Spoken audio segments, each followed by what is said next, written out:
One roll of film, a million feelings, a hot, dry climate in an unfamiliar city. During my 9 months in Phoenix, Arizona, I felt confused, sweaty, and frustrated. Phoenix was a creative desert for me. Nothing I created there felt right, felt like me, felt worthwhile. This body of work focuses on identity, specifically how my identity changed when I moved away from my hometown for the first time.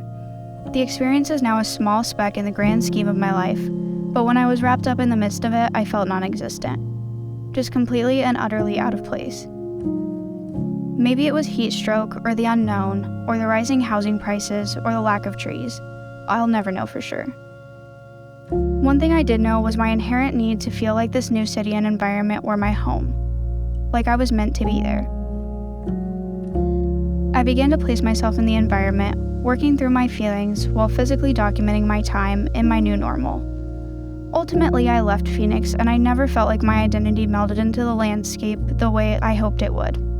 These photographs are the remnants of the experience, my physical form cut out and removed from the unfamiliar landscapes, and one roll of negatives, now overlapping mementos as the timelines and experiences have jumbled in my head. I did not develop the film and begin to truly process my time in the desert until I had moved back across the country to another new state. I then pored over my single roll of film, enlarging, editing, and cutting myself out of the landscape I once desperately tried to identify with.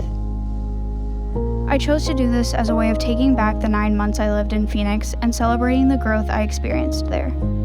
People often feel lost in their 20s. It's become taboo.